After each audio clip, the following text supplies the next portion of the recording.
Good morning and good afternoon to all the attendees who have joined us already. I am assuming that we will get a number of more attendees, and I can see them signing in as I talk.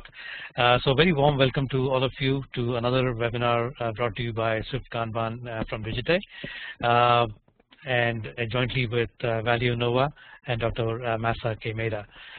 Today's webinar is especially interesting because it talks about Kanban beyond software development and IT, which has been the traditional sort of area that we've been covering.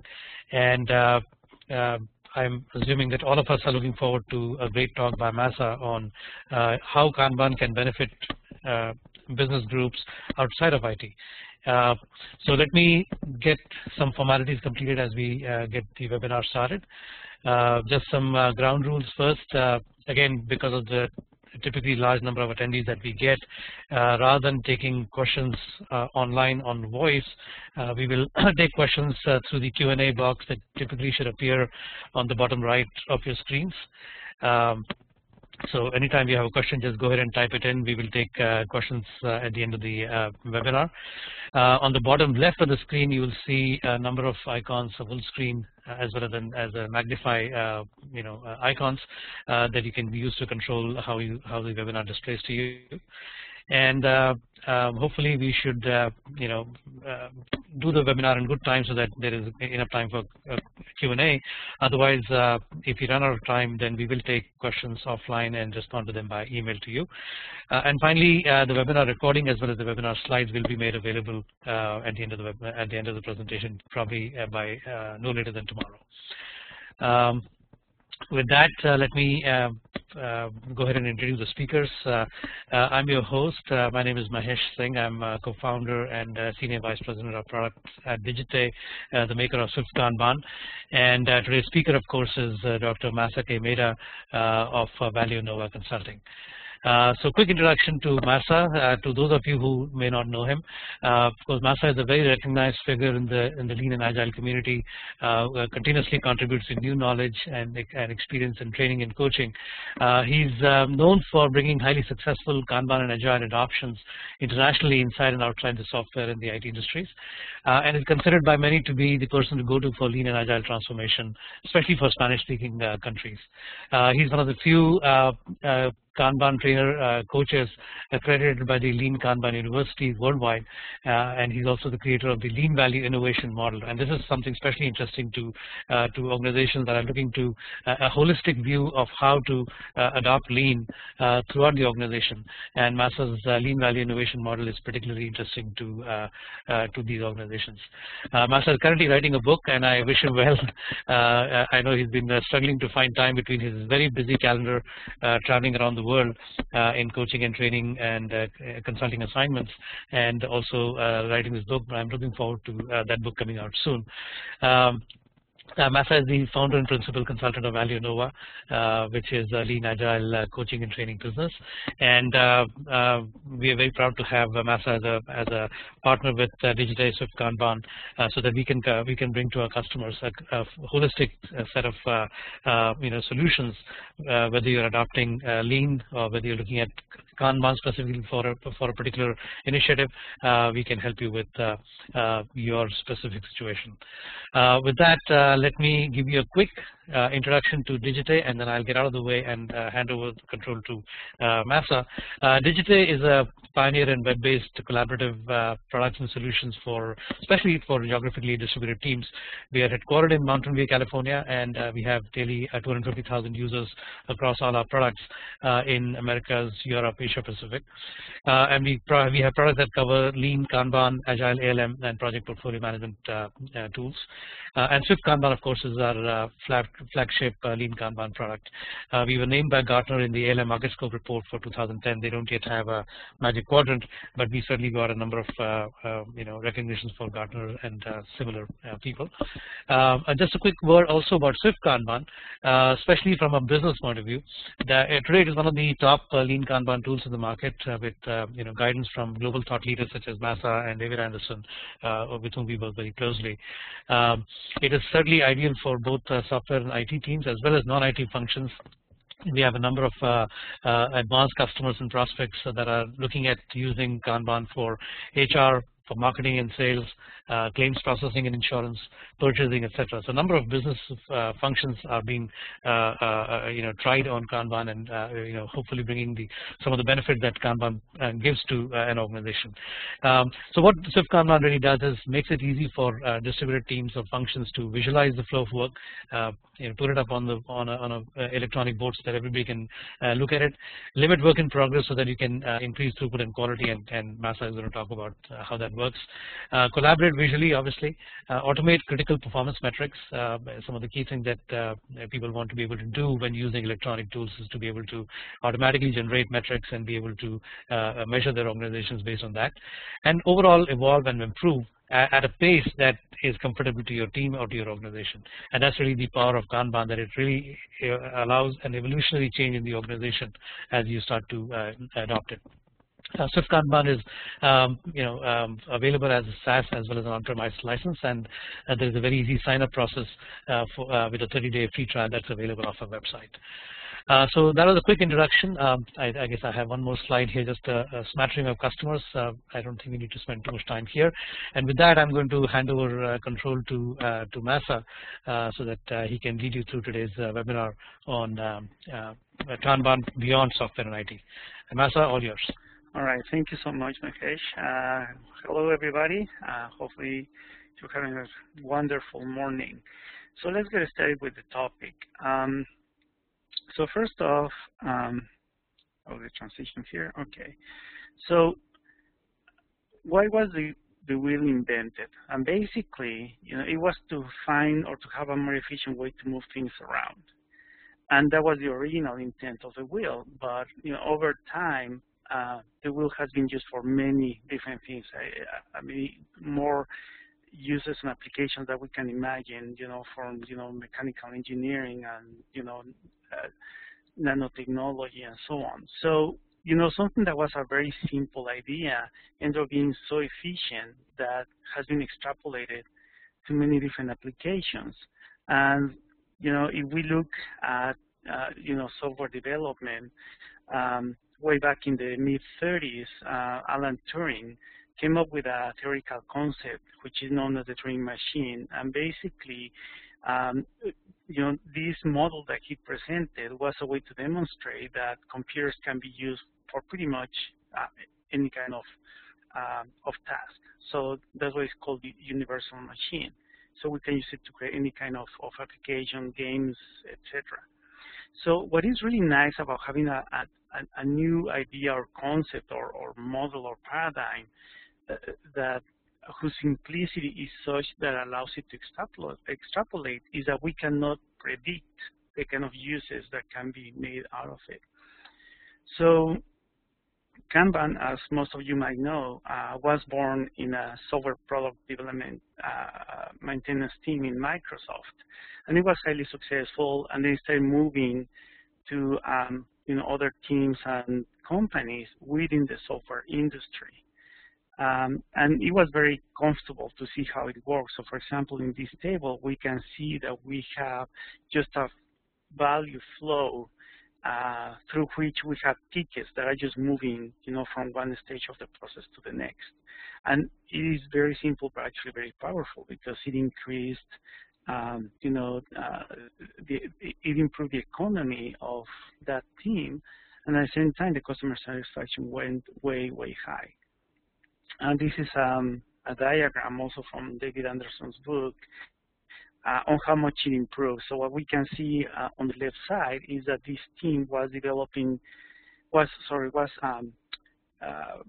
doing 17 deliverables every 155 days in average.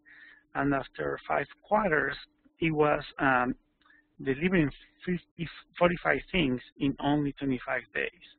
So that's a pretty amazing improvement. It was also cheaper to do it. The quality was better, even though the quality wasn't bad, but the quality improved a little bit. So this was nice, right? Now, the cool thing about it is that we can use it in pretty much any other context.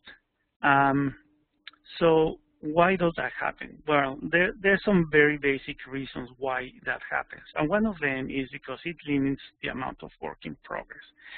And what that means is, well, it will be the difference between trying to eat and drink at the same time. I mean, it's, somebody could think about that. If I drink and eat at the same time, I may be more efficient and may be able to finish my lunch a lot sooner. But I don't think it will be that easy to accomplish that task. So there are things that is obviously not doable, to try to do more than one thing at a time, or try to do many things at a time. There are other kinds of tasks in which that is not that evident. However, even when we could do it, the advice is not to do that. Is to, resist the temptation and actually go about trying to do things in a more orderly fashion. So the way Kanban does this is by setting a certain amount of maximum work that you have in progress at a given time at each step of your value chain. And the reason why you have that, actually, in this case, I just put columns and I put A, B, C, D, and E to make it context-free. And what we have is these numbers between parentheses, and each number indicates the maximum amount of work that we can have in progress at each column. It doesn't tell us that we have to have exactly that amount of work. It just tells us what is the maximum that we can allow to happen. So we can have a lot less than that. It doesn't matter. The point being is that we had to have the right numbers at each column that would allow not for each column to be as efficient as possible. But what we want is for the overall process from left to right to be as efficient as possible in terms of how those tasks flow through the value chain as quickly as possible, but more importantly, with the best possible quality. It also works because it is highly visual, and this is extremely important. So, for example, if we have this Kanban board and we see these post-its that have different colors, well, it looks nice, it's attractive, but what does that mean? And it depends. We can give any semantics we want.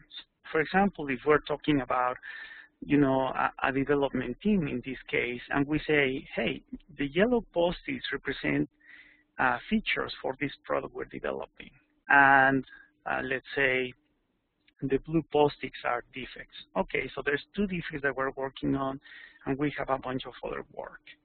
But what will happen if we say, well, actually, the blue post-its are characteristics that we're working on, and the yellow post-its are defects.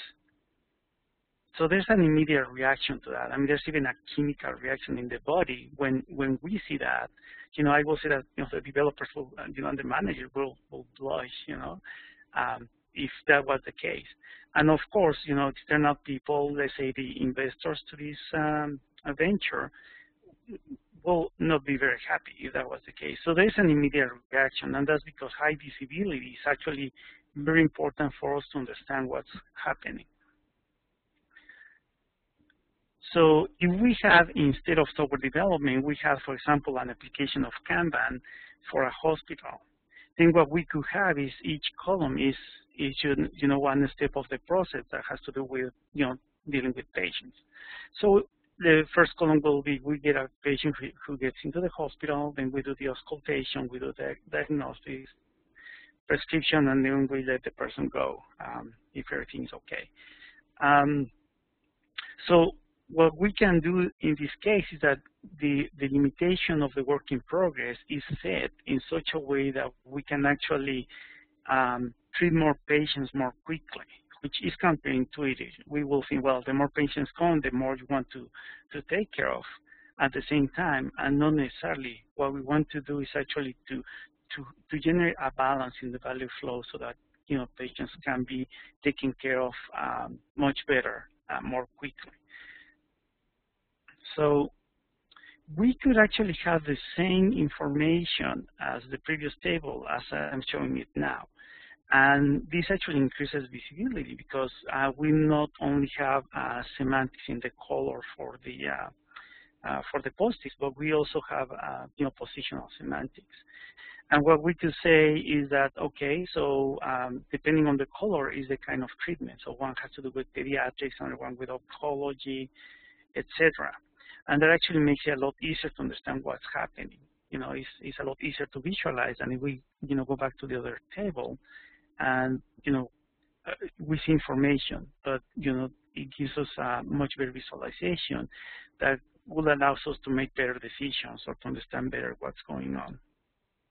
So that visualization is important. Another reason is because it uses what we call explicit policies. And the reason why we want to do that is because we want to improve communication. What we could say is that a very highly mature team or organization doesn't necessarily need explicit policies. But for an organization to be at that point, it really takes a lot of work and effort and time. So the vast majority of them actually need to have this kind of discipline. So we have explicit policies, and the way this works is, well, so we're talking about the hospital again. We'll say, well, in the case of emergency patients, first off, they are the highest priority for the hospital. And then within that highest priority task, there's also a prioritization, in which is, well, if a person comes in critical condition, first we have to make sure that the person can breathe before taking care of other things, right? And if, is the heart working? Okay. If not, then we take care of that. Then we say, well, is there an hemorrhage or is there some poisoning?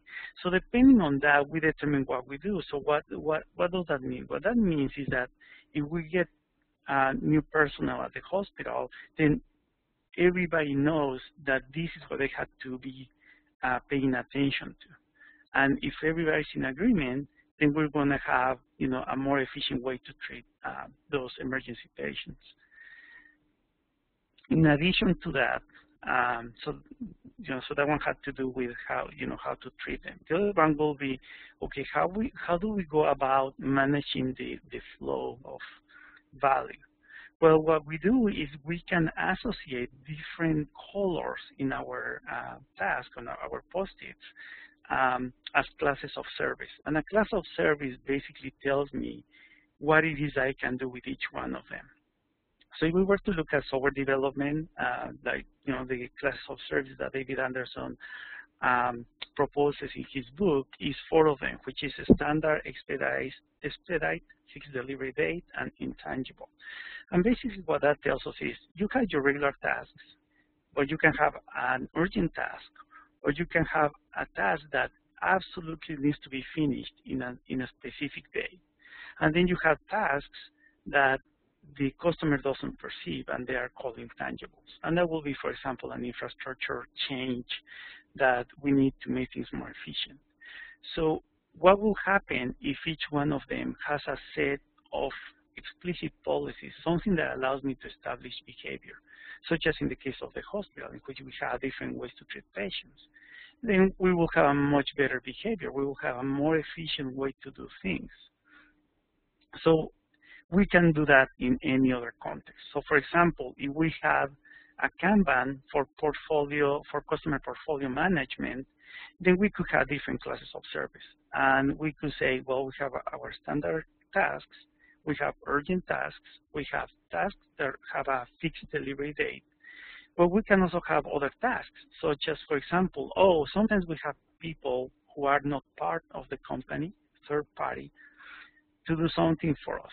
So we're going to visually identify those tasks, and also we're going to have an explicit policy on how we're going to deal with that. And at the same time, we could do something, for example, money-making activities. So this is actually the actual work that I'm going to do with a customer and I'm going to be paid for, as compared to activities that also have to do with customers but are not being paid for. So it will be something like, prepare a proposal, set up a meeting, things like that. So I don't make money out of those activities, but they are customer facing, and I want to make sure that I handle those properly. Why? Because I want to provide the best possible service to my customers. And if we had a Kanban for customer portfolio management, Then we will have, for business portfolio management. There's a title here with the, instead of customer should be business. We could have, classes of service for business meetings, for activities that have to do with our partners and our associates, and so on. So an example of, these policies, and this is something that actually we have to think about carefully, we have to establish it, and we have to make it visible and agreeable for the stakeholders involved. It will be something like this. The policies for our business meeting class of service are, number one is a pale green card, so we always know if there's a card with that color, is because it's exactly this class of service. And then the behavior. It has a suggested execution date. It's not a fixed delivery date, so we can treat it with flexibility. There's only one owner because we want to make sure that the customer doesn't get confused as to who he or she has to contact, etc. All the parties must be present, so on. So basically, we want to make sure that there is something that is so clearly stated and that is complete enough so that we avoid having miscommunication, because miscommunication is actually most times the root cause of problems or one of the root causes of problems. So it's very important to do this.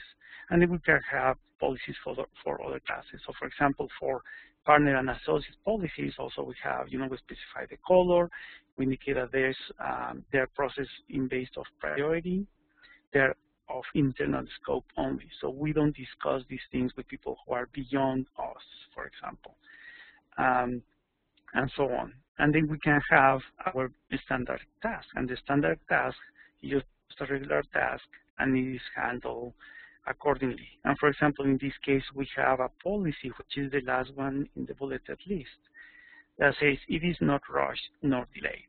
So a good decision and execution is much more important than a quick decision and execution. And basically what we're saying here is, well, let's take into account some lean and agile principles. So on the one hand, we have to keep in mind cost of delay. So we want to make sure that we understand what is the cost of doing something sooner than or later than should be adequate to do it. And also to make sure to keep in mind the concept of the last responsible moment, that we're not going to make sure that if we have to make a decision, the decision is made at the last responsible moment. Doing it earlier might not give us enough information to make a better decision, and doing it late, well, it's too late, right? So we have to be careful with that. So, for example, the classes of service for a hospital could be something like, treatment for outpatients, for inpatients, something that has to do with operations, and I don't mean, operating room. I mean just regular operations within the hospital, which will be, get more oxygen, get more medications, and so on. Administrative tasks and emergencies. So this is this actually set of classes of service was the initial set of classes of service that we generated for a hospital in Central America. Now, it also works because it uses models to recognize improvement opportunities. So one really cool thing about Kanban is that it allows us to just improve all the time. We don't have to worry about figuring out the best possible solution to do one push and make this wonderful big improvement in the organization. What we want to do is just baby steps, little by little, find what needs to be improved and figure out the right way to improve it. And it doesn't have to be a final great improvement. We can just gradually get there. And that's actually a safer, lower risk route to make things happen. And surprisingly, we end up getting things done in terms of improvements more quickly. So we need to understand certain models. And one of them is, for example, this one, in which what we need to understand is, if we look at the two straight lines, one of them says density, the other one says speed. And what we need to understand is that if we have too much work to do, too many tasks to accomplish, etc., too many patients to take care of, too many cases to be tracking if this is for a law firm, for example, then how quickly can we get done is going to be compromised. And as we start decreasing the density or the amount of work, then the speed is going to increase without having to sacrifice quality, and actually quality will start increasing. So what that means is that our flow is going to start getting better and better. But what we need to understand is that there is a certain point of balance. There is a crest. So what we need to do is to be able to handle the amount of work that we're doing within a reasonable range that is vibrating around my maximum point of flow. And there is no magic formula to do this. It's something that it has to do with educated guess. We can do some quantification to actually determine that. But in the end, it's always going to be fluctuating. The important thing is that it fluctuates as less as possible, the closest to the crest. And we need to also understand is that depending on the kind of work we're doing, for example, a project compared to a construction, we have actually been, in conversations with a mining company for mine exploitation using lean management and Kanban. So we need to understand that, the amount of material, for example, that can be removed from the mine on a daily basis is going to fluctuate depending on weather changes, on how dense, how hard the rock is, how deep we are, digging, and so on.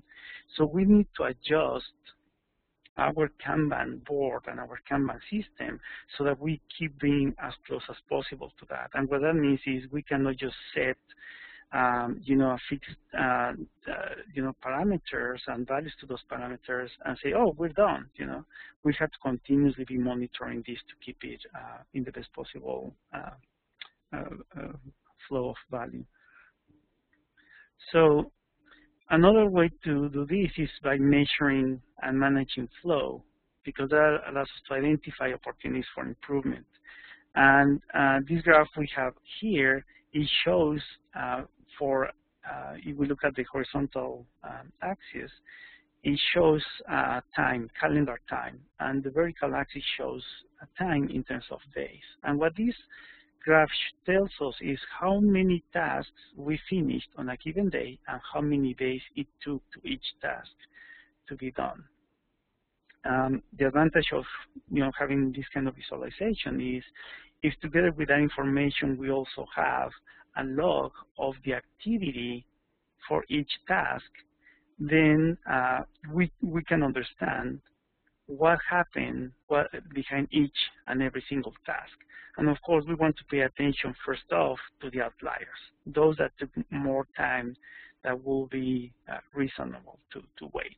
And then we can analyze the behavior, identify the root cause of those delays, and then attack the delays that can be attacked. And this helps us so that in the future, we're better prepared and make sure that it's either the same kind of tasks or similar tasks start taking less and less time. So as time goes by, our outliers get lower and our average of task completion starts getting lower again. And what that means is we become more efficient. And if we become more efficient, again, without sacrificing quality, and actually those improvements make quality better, then the entire economy of the system starts also improving. That also allows us to understand our behavior and improve our behavior. So for example, these two graphs, these are called cumulative flow diagrams. These two cumulative flow diagrams, or CFDs, are actually real ones, same as the previous one. The previous one is for a project with the BBC Worldwide that was carried on by David Joyce. And these ones are actually for my own business. So I have two Kanban boards. One is for business portfolio and the other one is for customer portfolio. And it's very interesting to see what happens here with the behavior. And what we can see here, if you look at the left side of both graphs, what we can see is that the behavior is a little bit flat. And then we see kind of an improvement, and we can see some progress. and they look very similar in time. Like they more or less at the same time, the business and the customer side were being either moving up or getting flat. But as time passes by, what we start seeing is that when one of the graphs starts going up, the other one is a little bit flat, and vice versa. And what this shows is how Kanban helped us improve the way we do our work. At the beginning, we were, kind of taking care of business and taking care of customers at the same time, and that is not very efficient because we're actually a very small company. We are between 2 and 5 people at each country. Right now we have regular operations at 5 different countries, but we're just a small teams at each country. So we cannot, provide good service working this way. So what we realize is, if we manage to either be focused on trying to generate business and then satisfying customers, then we become more efficient. And these diagrams actually show that we're behaving accordingly. Either the business portfolio work gets a little flat because we're working with customers, and then we finish working with a customer and we start looking for new business. Of course, eventually as we grow, this behavior might change, but right now, based on our constraints, this actually helps us be a lot more efficient. It also works because it has feedback loops. And basically what that means is that it allows us to continuously, and by continuously I mean as frequent as possible, and it can be every day or every week, to be monitoring, reviewing, analyzing what it is that we're doing and how we're doing it in order to improve our execution. And that is very important. This is something similar, for those familiar with Agile, to having the daily stand-up meetings. We can have similar kinds of activities, but not just limited to that. The important aspect is that we have different ways to continuously be monitoring what we're doing, analyzing, making decisions, and executing. So let me show you a case that I think it can illustrate an application of this outside software development and IT. And this is a customer support organization for telecoms, and it has some pretty significant customers. So I started working with them over a year ago, and we generated a first shot Kanban board. Unfortunately, I don't have a photo of that board, but the one that I'm showing you here is the second version, which was a slight modification of the original one. And basically, what these people have to do is they receive tickets on different kinds of solutions they need to bring to their customers on a pretty much a daily basis. And when they show me this Kanban board, you can see the limits of work in progress, which are the numbers on top, the 2444. It was nice to see that actually value was flowing. You can see on the left-hand side, there's no tickets. This was actually close to noon when I took this photo. And what that means is that they're actually being able to take care of those daily tasks, and they're working on them. However, if you look at the middle column, the one that has the number 4 in yellow in the middle, the lower part, the middle part, is a small square that has 5 post-its. That part actually called my attention when I asked them to explain to me what they were doing. And it caught my attention because they themselves weren't able to really explain what was happening there. So we started digging in, and we decided to do a modification to the board. And the modification resulted on the following. So what we did was we actually created a new column, which is the column in the middle. And that column in the middle, together with the second half of the middle lane for the column on the left. So everything that you see new that has like white, something in white tags, towards the middle of the board is the new stuff that we added. And what that did was that allowed us to actually have a much better visualization, monitoring, and understanding of what was going on. And basically, this particular aspect was actually hurting this organization quite a bit. That means they weren't able to satisfy their customers as well as they wanted because that part of the process wasn't necessarily efficient. And by doing these changes and quantifying and keeping a log and then communicating with their providers, they were able to improve their service from 86% delivery on time to their customers to 99%. So this was actually a very nice, significant improvement. And as you can see here, this is at the end of the day. There's nothing, there's no tickets to work on. And this was actually very typical. And what happened was, for example, in terms of the amount of work, employees used to start their work between 8:30 and 9 a.m. and finish at about 6 p.m., 6:30 p.m. And a few months later, they will actually be beginning their work at about 9:30 or 10 a.m. And by 5 p.m., pretty much everybody was done.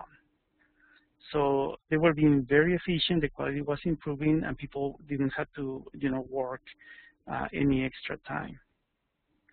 But this company did not just limit to that, not just to doing the Kanban for the actual, service to customers.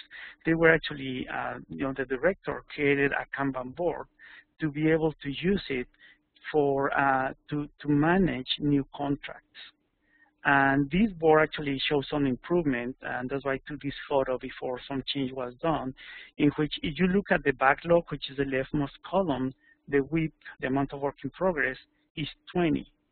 So what that means is that when he began doing this, he had so much work to do that he had to set up a WIP of 20, otherwise he was actually going to be inefficient. So that was going to control the flow, but not choke him so that he couldn't be able to satisfy demand. However, in just a few months, and all this, what I'm telling you, all this happened in less than 6 months, he was flowing so well that this was his typical workload for this kind of activity. And I told him, hey, why don't you lower for example, the WIP limit of your backlog from 20 to 10?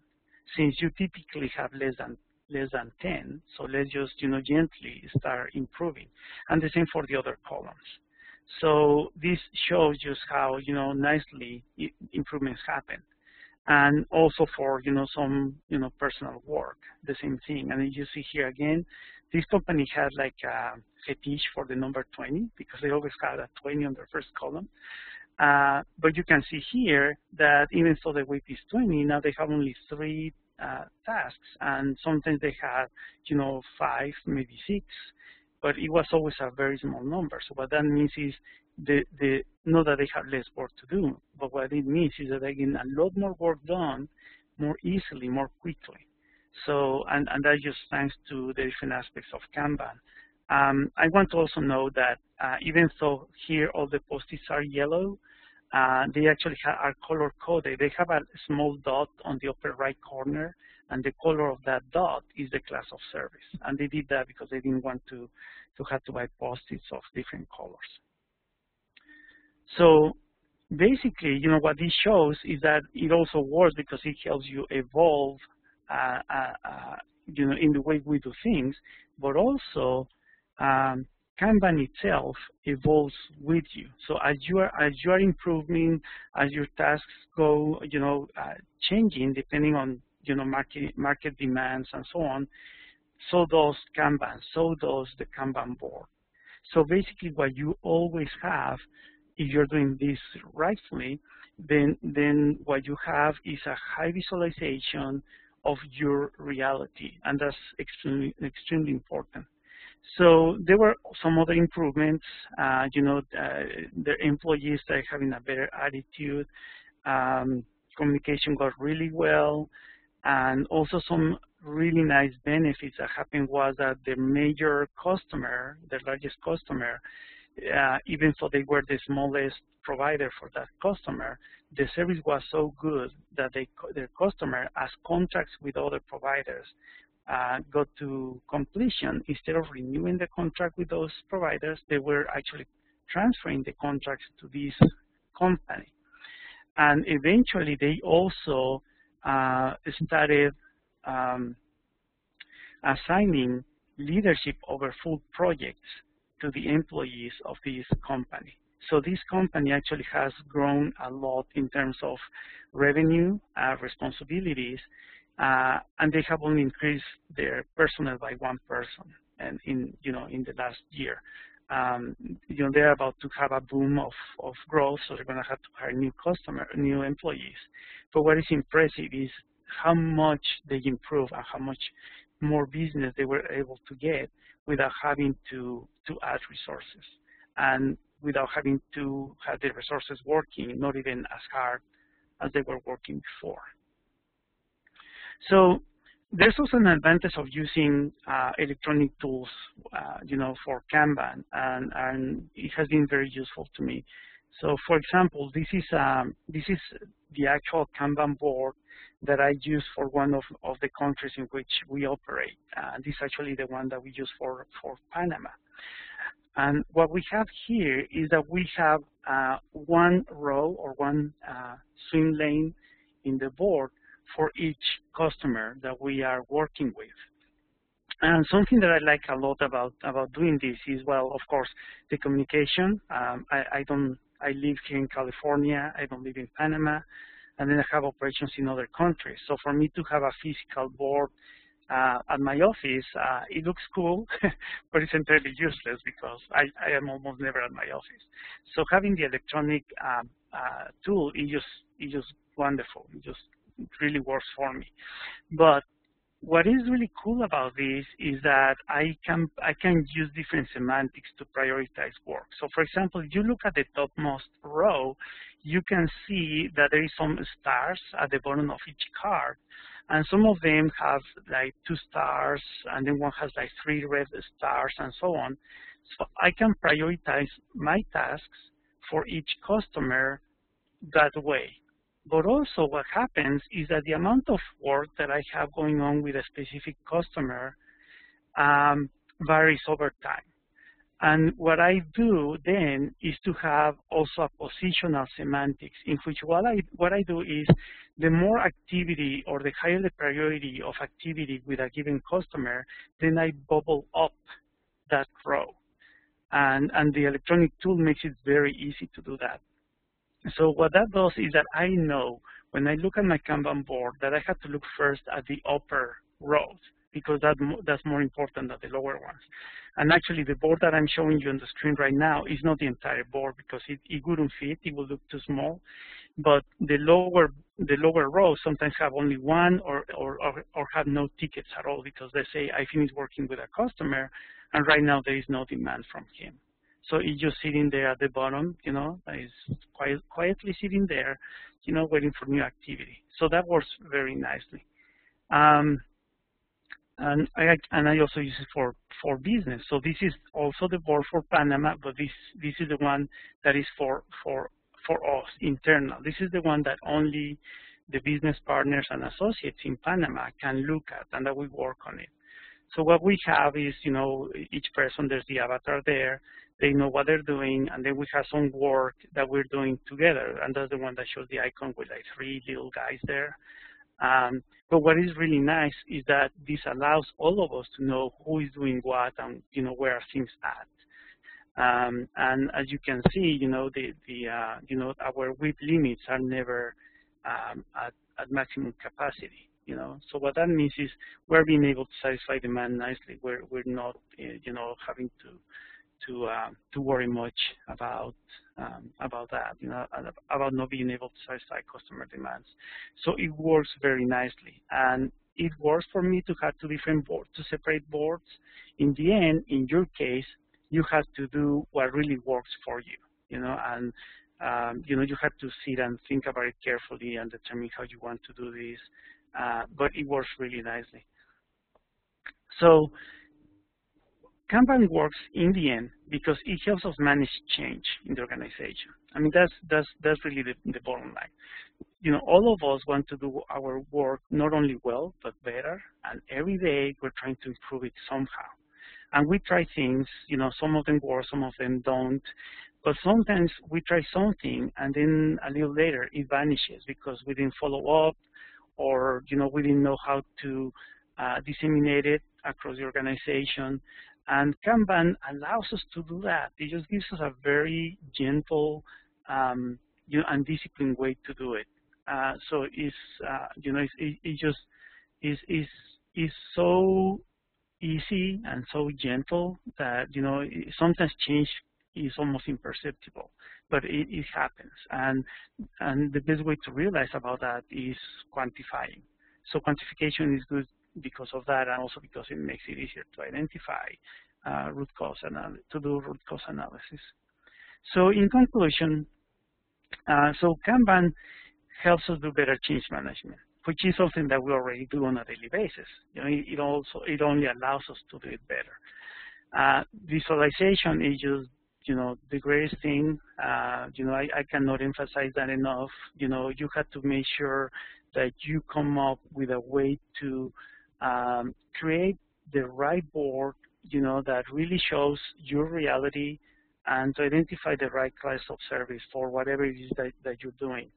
And also the behavioral patterns become a lot easier to identify.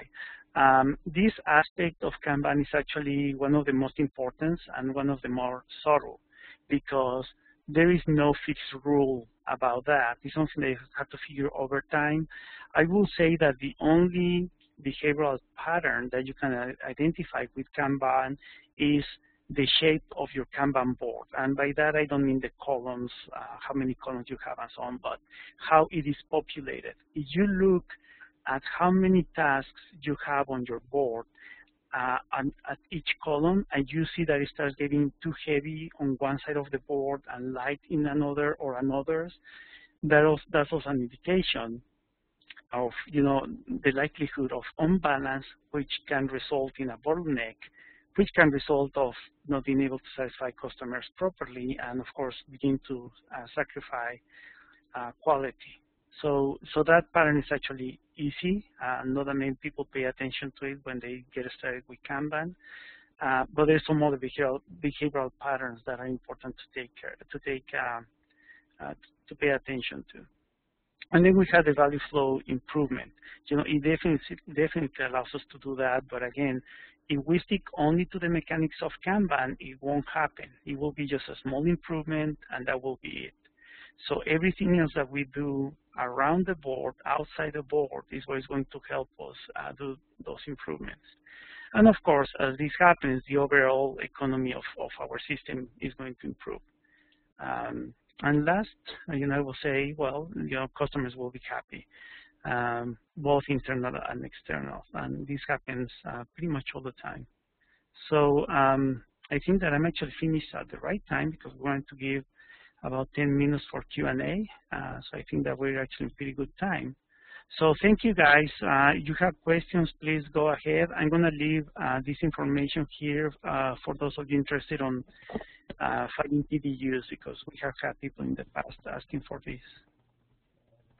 That's a great. Thanks again for an excellent webinar and a very interesting talk in terms of using Kanban for you know, non-business, rather non-IT functions. So let me start with a simple question of my own. That, you know, assuming that there are a number of people on today's webinar that have you know, heard you, understood Kanban, and are looking to use it in their own business function, how can they get started? How does one get started here? Okay, well, there are several routes, but one of them, well, there's two major ones. You can start on your own, or you can get some help. If you want to start on your own, I strongly recommend paying very close attention to the you know, to the properties of Canvas. So like David Anderson's book and pay attention to the properties of Kanban. He shows 5 properties, which were the original ones. There's a new one. There's a 6th property now, which is the feedback loops, officially since last month. So that's one good source. Now, there is another nice source of information, and is Jim Benson's book on personal Kanban. I will say those 2 books should be books that you have like open all the time and that you're reading something about them. That will be a nice way to get started. And then you have to really understand your real process and visualize it.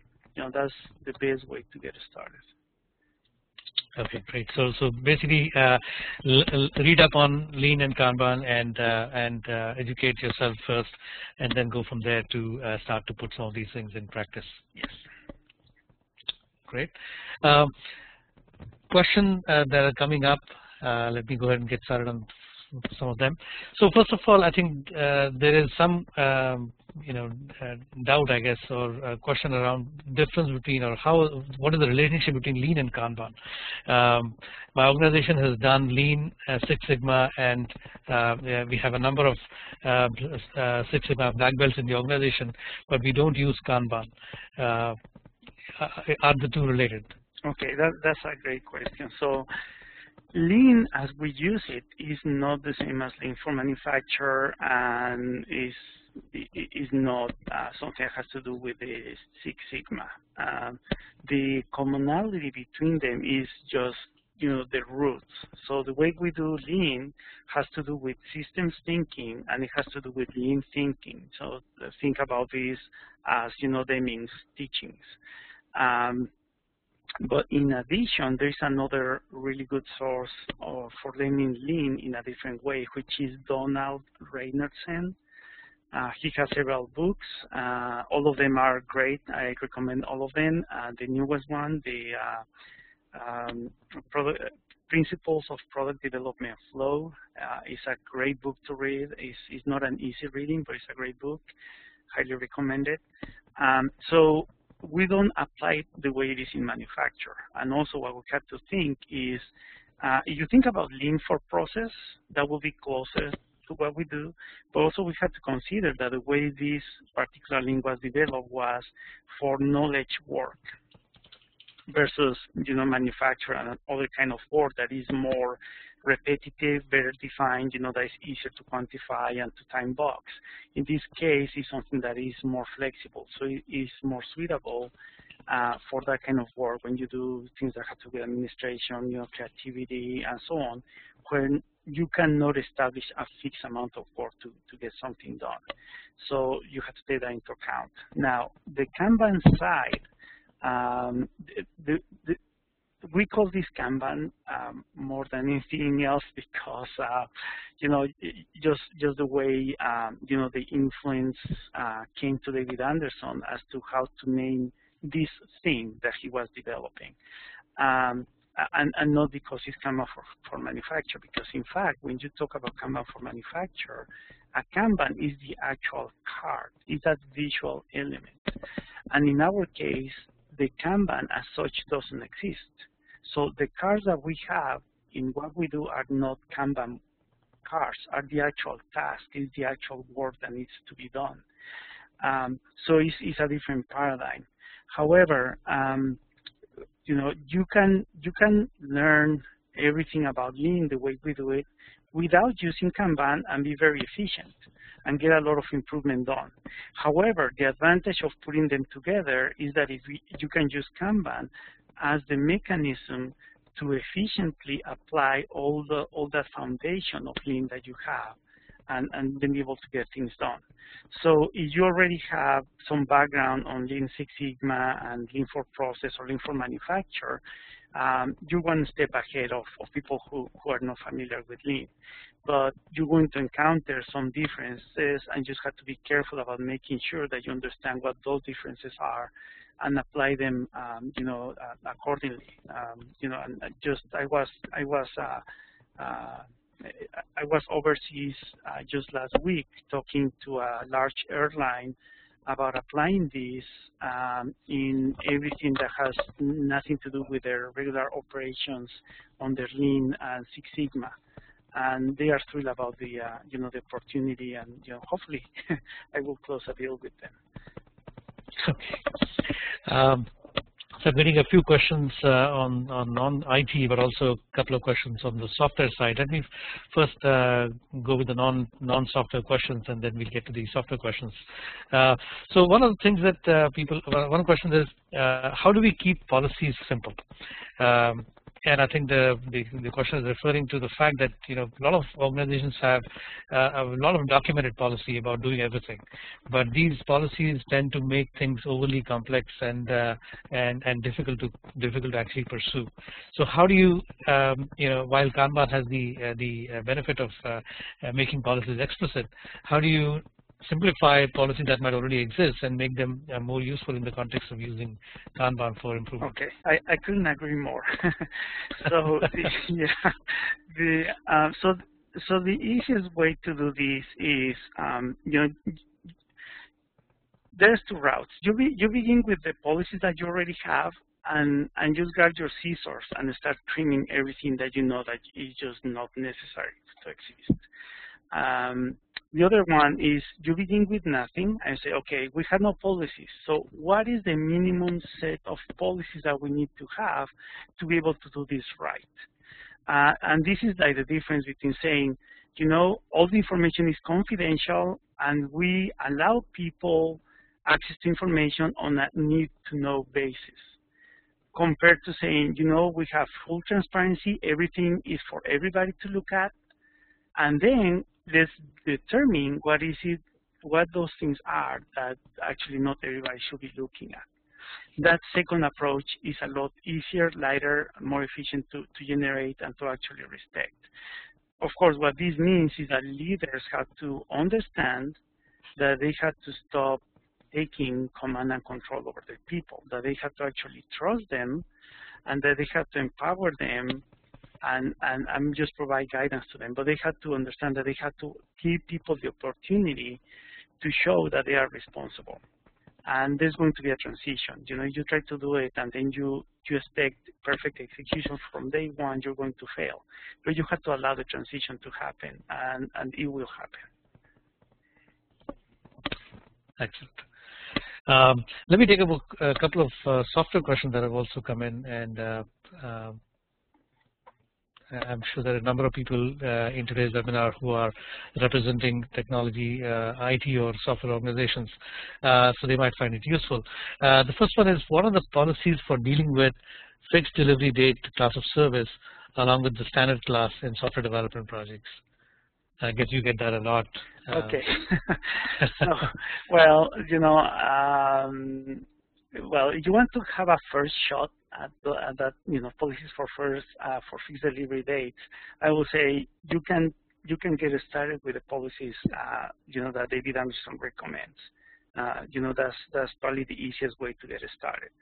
But the most difficult part of the fixed delivery day for people to digest, and this is more for leaders than for the individual contributors, is to let go of the that feeling of losing control, in which a fixed delivery day has to be a task that really has to have a termination date. Otherwise, there will be consequences.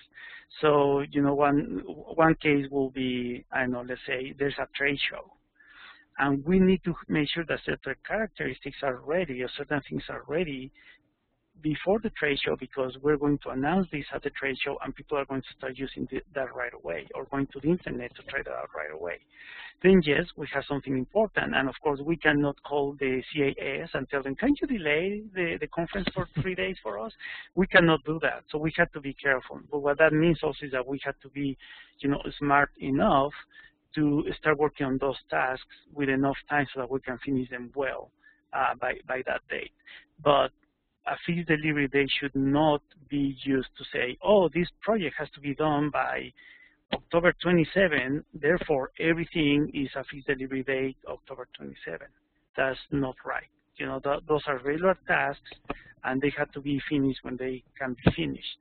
And I understand the anguish, but what we have to understand is if we apply Lean and we do Kanban the right way, the fact that it allows us to create better value flow, that allows us to improve quality, and that we do continuous improvement, meaning if we do the right thing in quantifying, identifying root cause of problems and attacking them, then it's going to take less time to finish the project than not doing that. Absolutely, and I was going to say that, however tempting it might be to treat everything the same and put them on an expedited or a fixed delivery date, you've got to so give Kanban a chance to help you improve your overall operation. So with that, unfortunately, we run out of time. It's already at the top of the hour, so we will respond to the rest of the questions over email. Thank you very much to all of the participants for attending today's webinar.